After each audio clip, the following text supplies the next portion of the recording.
안녕하세요. 옴스입니다. 지금까지는 제가 현대자동차 채용 공고가 떴을 때 자소서 항목별 작성법에 대한 가이드를 별도로 올린 적이 없는데요. 최근에 좀 국내 사업 직군에 24일이죠. 채용 공고가 떴고 채용 전제 인턴십을 통해서 좋은 기회가 될 수 있겠다는 생각이 들었기 때문에 이번에는 항목별 자소서 작성법 가이드를 좀 준비해 왔습니다. 자소서 작성법 위주로 준비를 했고요. 이번에 채용하는 직무는 총 4개의 채용 직무가 있습니다. 공통 항목 3개와 그리고 별도 4번 항목 각기 직군별로 다른 항목들이 존재하는데요. 어떤 식으로 접근하는 게 여러분들 효과적으로 자소서 작성할 수 있는 방법인지 하나씩 살펴보도록 하겠습니다. 자, 첫 번째 항목입니다. 여러분들이 삶에 있어서 가장 열정을 쏟았던 일이 무엇인지를 물어보고 있습니다. 자, 그리고 그 열정을 쏟는 과정에서 있었던 어려움과 극복 과정을 포함해서 작성을 해달라고 하는데요. 이 현대자동차는 좀 여러분들의 열정 그리고 그 가슴 뜨거운 무언가라고 할까요? 가슴 뜨거운 무언가. 이걸 굉장히 좀 중요하게 생각한다라는 느낌이 있습니다. 왜냐하면 과거에는 1번 항목이 바로 여러분 잘 알겠지만 What makes you move라는 걸 통해서 무엇이 너를 움직이는 삶의 원동력이냐, 너를 움직이는 삶의 원동력이 무엇인지 그 원동력에 대해서 얘기를 해주고 너의 삶에 대해서 얘기해달라는 식으로 원래는 이제 질문이 존재했었는데요. 그것과 어떻게 보면 유사성이 좀 있습니다. 여기서 얘기하는 열정이라는 거는 여러분들이 문제 해결을 했던 경험을 얘기하는 게 아닙니다. 무슨 뜻이냐면 내가 굉장히 좋아하는 어떤 대상에 대해서 그 대상을 더 알고 싶고 더 추구하고 싶고 더 확실하게 무언가를 해보고 싶다는 그런 강력한 동기를 바탕으로 여러분들이 무언가 에너지와 시간을 쏟는 경험을 여기서 말하는 열정을 쏟는 경험이라고 생각하시는 게 맞습니다. 그렇기 때문에 단순하게 어떤 어려운 상황이나 문제 상황을 해결했던 경험이 아니라 여러분들이 뜨거운 어떤 열정을 가지고 관심을 가지고 시도했던 경험 이나 개선에 대한 이야기를 여러분들이 반드시 풀어내는 게 되게 중요하고요. 이왕이면은 그 열정의 대상이 무엇이었는지, 왜 그렇게 꽂혔었는지, 왜 그렇게 에너지를 쏟게 됐는지 분명하게 우선은 상황 설정을 해주시는 게 굉장히 중요합니다. 밑도 끝도 없이 나는 어떤 자격증을 따고 싶었다라고 얘기해봤자 듣는 사람 입장에서 납득이 가지 않습니다. 어떤 자격증을 왜 따고 싶었고 그걸 따고서 나는 뭘 하고 싶다라는 그런 가슴 뜨거운 열정이 생겼다. 그래서 나는 정말 어떤 시간이 걸리고 노력이 필요하다고 생각이 들었지만 거기서 나는 이제 몰빵을 시작하게 됐다라는 어떤 상황 설명 구체적으로 필요한 거고요. 그리고 나서 어떤 어려움을 어떻게 극복해 나갔는지 과정을 이제 그때부터 이제 서술을 해주는 게 중요합니다. 왜냐면 여러분들이 열정을 가지고 무언가를 시도할 텐데 당연히 쉬운 대상이 아니었을 겁니다. 어려운 대상이었을 거고요. 어려운 과정이 있었을 겁니다. 그 과정에서 마주했던 그런 어려움들이 무엇이 있었는지 그리고 그거를 어떤 식으로 구체성 있게 극복한 방법이 무엇인지까지 좀 더 드러내서 여러분들이 써주시면 좋겠고요.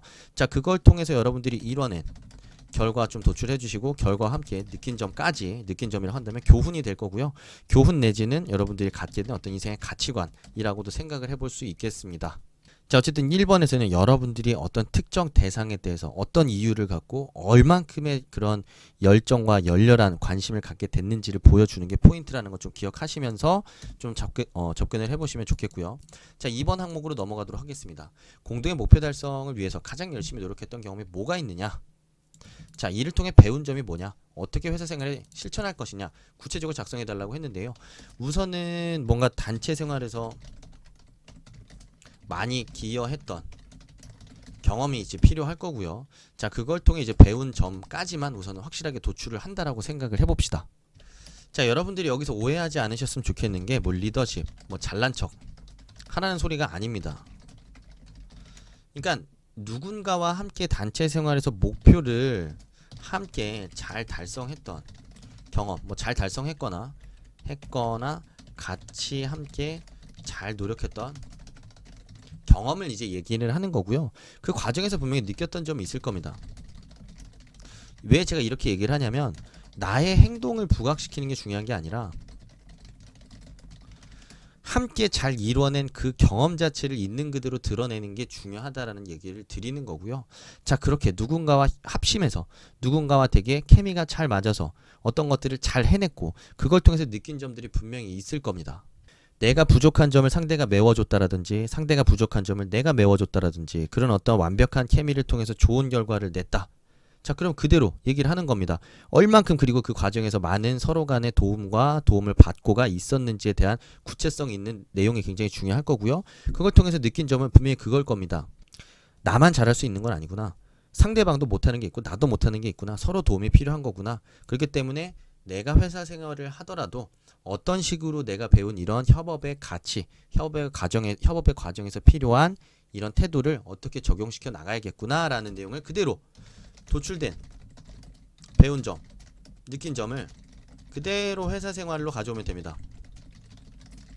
근데 여기서 이제 포인트가 있다면 내가 지원한 직무에서 이런 태도를 어떻게 접목한다면 내가 수행하게 될 업무를 어떻게 더 잘 할 수 있다고 생각하는지를 구체성 있게 드러내면서 마무리를 한다면 뒷부분은 후반부를 작성한다면 금상첨화가 되겠습니다. 아시겠죠? 자, 3번으로 넘어가도록 하겠습니다. 본인이 지원 직무에 있어서 준비한 지식이나 역량 그리고 경험이 무엇인가요? 그리고 이를 통해 어떤 인재로 성장하고 싶은지 작성해 달라라고 얘기합니다. 내가 가진 지식, 역량, 장점에 대한 이야기 할 거고요. 자, 이걸 토대로 어떻게 나는 회사를 끌고 갈 것인지, 나는 어떤 인재로 거듭날 것인지 구체성 있게 계획까지 밝혀보시면 되는 항목입니다. 아무래도 채용 직군이 굉장히 수시 채용 형태를 띠기도 하고 각각의 업무 자체가 갖는 업무 내역이 굉장히 세분화되어 있습니다. 그렇기 때문에 여러분들이 관련된 경험을 드러내는 것 자체가 여기서는 중요할 수 있다라는 생각이 좀 기본적으로 들고요. 그렇기 때문에 여러분들이 상세 보기에 좀 들어가셔서 요 아래에 있는 이 직무 실습 분야에 대한 내용을 좀 정확하게 파악을 해보시는 게 굉장히 중요합니다. 뭐 예를 들면 국내 홍보 마케팅 직군 같은 경우에는 이제 국내 자동차 보이스 고객들의 그 VOC를 듣고 선호도나 트렌드를 파악해서 그런 것들이 이제 문제 개선에 이제 반영하는 그런 업무가 될 거고요. 또는 현대자동차에서 운영하고 있는 각종 SNS 온라인 채널들을 통해서 컨텐츠를 구성하고 좋은 어떤 브랜드 인식을 만드는 일을 하기 때문에 이런 것과 관련된 경험들 충분히 제시해 볼 수 있을 겁니다. 광고 내지는 홍보 대행사에서 여러분들이 다양한 어떤 캠페인들을 수행했던 경험을 제시해 볼 수도 있을 거고요. 아니면 어떤 이 문제에 처한 브랜드를 대상으로 여러분들이 문제점을 파악하고 개선안을 도출하는 과정에서 했었던 고객 분석, 고객의 그런 분석을 토대로 도출했던 인사이트 그런 것들을 제시해 볼 수도 있겠죠. 그리고 국내 전동차 사업 전략이라고 한다면 사실 웬만한 분들이 전기차 관련된 그 사업 경험이 얼마나 있을까요? 이런 부분으로 접근하기에는 어려움이 있을 수밖에 없습니다. 하지만 결국에 여기서도 마찬가지로 전동차 관련해서 고객 경험 트렌드 조사하고 인사이트 발굴한다는 측면에서는 아까 말씀드렸던 홍보 마케팅에서 언급했던 내용과 좀 일맥상통하는 부분이 일부 있을 거고요. 자, 그리고 이제 국내 이제 전동차 사업 인프라 및 서비스 기획 운영이라는 관점에서 좀 더 어떤 서비스 기획이라든지 아니면 어떤 체계적인 운영에 있어서 여러분들이 강점을 보였던 경험들을 좀 제시해 볼 수도 있겠습니다. 자, 그런 식으로 여러분들이 그 지원 직무와 관련된 그런 지식과 역량을 요 3번 항목에서는 조금 이제 뭐 약간은 노골적으로 보여주는 것 자체도 저는 좋다고 생각이 좀 들고요. 자, 이외에도 관련된 지식이 있을 수 있습니다. 지식이라고 한다면 좀 업무 수행에 있어서 도움이 될 수 있는 뭐 지식이라든지 뭐 예를 들면은 광고 홍보를 전공했다 내지는 신문방송학과다 아니면 뭐 캠페인과 관련된 뭐 지식이 있다라든지 이런 것들을 좀 적극적으로 드러낼 수 있을 거고요. 아니면 실제로 여러분들이 자동차 회사에서 근무 경험이 있다면 뭐 그런 지식들을 좀 제시를 해볼 수도 있겠습니다. 자, 그리고 나서 여러분들이 이런 것들을 어떻게 일을 통해서 어떤 인재로 성장하고 싶은지 작성해 달라고 했는데요. 요거는 이제 직무의 방향성, 자, 회사의 방향성에 대한 이해가 중요합니다. 자, 어떤 인재로 성장하고 싶으냐에 대한 거는 여러분들이 지금 현재에 대한 이야기가 아니라 미래에 어떤 실력을 갖추고 싶냐에 대한 부분이기 때문에 내가 지원한 직무 분야에서 갖추고 싶은 뭐 지식, 해보고 싶은 뭐 프로젝트, 이뤄내고 싶은 변화 이런 것들을 중심으로 여러분들이 이야기를 끌어간다면 충분히 3번 항목 완성할 수 있을 거라고 생각이 듭니다. 자, 4번 항목으로 넘어가도록 하겠습니다. 사실은 여기서는 제가 일일이 말씀드릴 만한 내용들이 그렇게 많지는 않습니다. 왜냐면 여러분들의 주관이 굉장히 중요한 부분이고 이 산업을 바라보는 시각과 관점에 따라서는 더 다양하고 새로운 아이디어들이 많이 나올 수밖에 없기 때문입니다. 그래서 제가 생각하는 간략간략한 포인트들을 항목별로 언급만 드리고 좀 이 디테일한 부분들을 각자 조금 더 고민함으로써 좀 더 차별화된 자소서 작성을 완성할 수 있도록 저는 간략한 조언만 드리도록 하겠습니다. 자, 먼저 공통된 거는 2025년에 내가 지원하는 직무와 관련된 트렌드 키워드를 예측하는 겁니다. 그러니까 이제 2025년에 국내 전동차 사업과 관련된 키워드는 뭐가 될 것이냐. 그때가 되면은 전기차들이 더 많이 보급이 될 거고, 그리고 더 많은 충전소들이 보급이 될 거고, 그리고 일반 내연기관차와는 다르게 이 전동차가 가지고 있는 특징들이나 뭐 아니면 애로사항, 불편함들이 있는데 이런 것들과 관련해서 2025년에는 무엇이 화두가 될 거라고 생각하는지에 대한 키워드를 좀 던지는 게 중요하다고 생각이 들고요.